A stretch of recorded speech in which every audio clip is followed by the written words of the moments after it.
San Francisco has self-driving cars on its streets right now. Not in a concept video, not in a tech demo. Actual robot taxis picking up real passengers at 2 a.m., while the rest of America can't even get a pothole fixed. Waymo alone has logged millions of autonomous miles across this city. And yeah, some of those rides went badly. Cars freezing in intersections, taxis blocking fire trucks. One drove straight into wet concrete, but here's what nobody talks about. San Francisco's smart grid is quietly becoming one of the most advanced energy networks in North America. The city runs Clean Power SF, a municipal program pushing renewable energy to hundreds of thousands of customers. Their traffic system uses AI to adjust signal timing across the entire city in real time. You're stuck on the 101, cursing your commute, and somewhere a computer is actually trying to help you. It's not perfect. Housing costs that make your eyes water. Tech wealth sitting right next to tent encampments. But when it comes to putting actual technology on actual city streets, San Francisco treats the whole city like a beta test, and that's kind of the point. New York doesn't look futuristic. The subway smells, the streets flood every time it rains hard. Half the infrastructure predates your grandparents. But underneath all that chaos, something wild is happening. Hudson Yards on Manhattan's west side is one of the largest private developments in American history, and it's basically a smart city bolted onto old New York. The entire district runs on a sensor network tracking air quality, pedestrian flow, energy usage, and waste collection in real time. Buildings adjust their own heating and cooling based on who's actually inside them. Trash gets monitored so trucks only roll when bins are actually full. Now, is Hudson Yards perfect? Not even close. Critics call it a luxury mall for billionaires, and they're not wrong. But the tech underneath it is genuinely next level. Meanwhile, the MTA is rolling out AI-powered train scheduling across the subway. Cameras and sensors track train positions and passenger loads, adjusting service on the fly. For a system that moves roughly 3.6 million riders daily, that matters. If you've waited 20 minutes for a train that was supposed to come in 4, you know why this matters. New York is loud, messy, and frustrating, but it's quietly deploying more urban tech than almost any city on this continent. Tokyo's Shinjuku station moves roughly 3.5 million commuters every single day. That's more than the entire population of some countries passing through one building, and somehow, it works. Trains arrive within seconds of schedule. Not minutes, seconds. The Japanese rail network runs on a level of precision that most cities can't even imagine. Miss your train? Another one pulls up in 90 seconds. But Tokyo's real trick isn't just the trains, it's what's underneath the city. Tokyo operates a massive underground flood diversion system. Huge hidden tunnels protect the entire city from sinking during heavy typhoons. The city also leads the world in earthquake-proof engineering. Buildings sway instead of cracking. Massive dampers on skyscraper roofs counteract seismic movement hundreds of times per minute. After the 2011 earthquake, a magnitude 9.0 event, not a single modern high-rise in Tokyo collapsed. Think about that. Robotics show up everywhere, too. Hotels with robot staff, restaurants running automated kitchens, convenience stores with self-checkout systems that actually function. You've probably seen the viral clips, but living it daily is different. Tokyo proves that being advanced doesn't require looking like a sci-fi movie. Sometimes it just means everything works, and nothing falls apart. Seoul has one of the fastest average internet speeds on the planet. Connections so fast, they make American broadband feel like dial-up from 2003. Streaming 4K isn't a luxury here, it's the baseline. But that speed isn't just for binge watching. It's the backbone of an entire digital infrastructure that runs the city. Seoul built massive underground networks beneath its busiest districts. The COEX Mall stretches across a huge subterranean complex with shopping, transit, libraries, and even an aquarium. All below street level. Why go underground? Because Seoul gets brutal winters and scorching summers. So they built a second city where weather doesn't matter.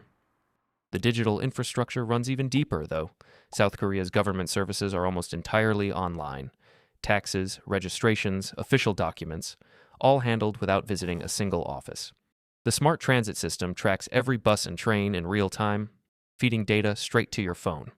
You know exactly when your ride arrives. No guessing. No standing at a stop wondering if the bus is coming or if it's already gone. For anyone who's stared at a faded American bus schedule taped to a pole, yeah, you feel it. Shenzhen was a fishing village 40 years ago. Today, it has more people than New York City. That transformation happened so fast that urban planners still study it like a case file. The city became the hardware capital of the world. If you're holding a phone, laptop, or earbuds right now, There's a strong chance the parts were made here. But Shenzhen isn't just a factory floor anymore. Drone deliveries are already running across the city. Meituan, one of China's biggest delivery platforms, operates autonomous drones that drop food and packages at designated pickup points. You order lunch, and a drone flies it to a pod near your building. No human driver involved. Now here's the thing. The entire bus fleet, all 16,000 buses, switched to fully electric vehicles back in 2017. Every single one. Meanwhile, most American cities are still arguing about whether to buy 10 electric buses for a pilot program. The metro system moves over 8 million riders daily with near-perfect on-time performance. Trains basically drive themselves. Shenzhen has real problems. Surveillance concerns are real, and housing costs are climbing fast. But when it comes to speed of urban technology deployment, this city operates at a pace that makes most Western cities look frozen in time. Zurich runs trains so precisely that delays are measured in seconds, not minutes.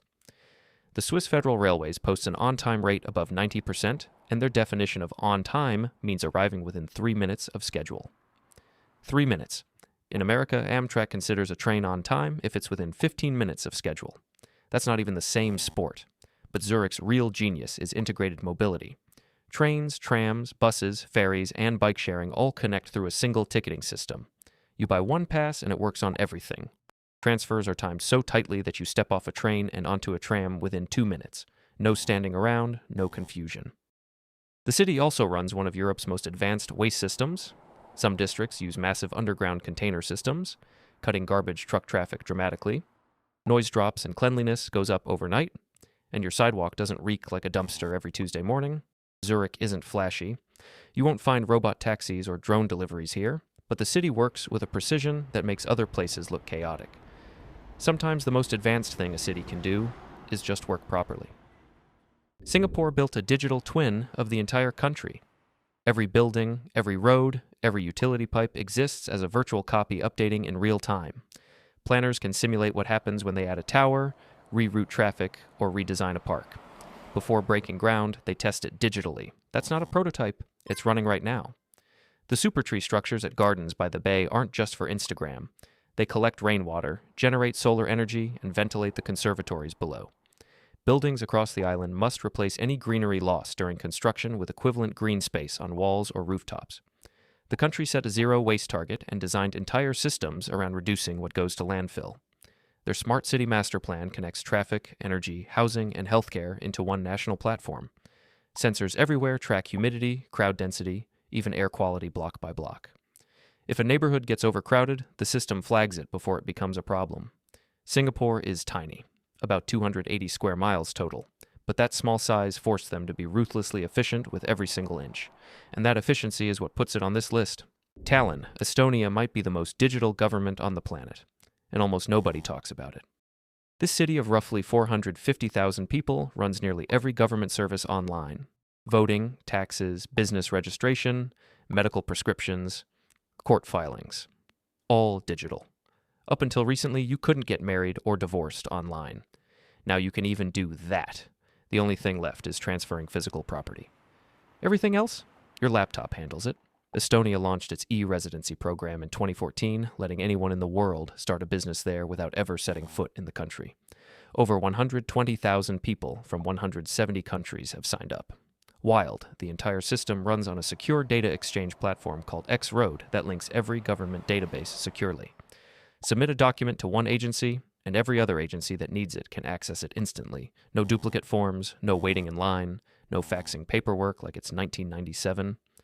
Estonia built this partly out of necessity. Small country, limited resources, so efficiency wasn't optional. But the result is a government that runs faster and cheaper than countries 10 times its size. Your city makes you wait 6 weeks for a building permit.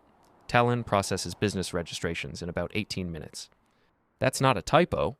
Like this video and subscribe for more. See you in the next one.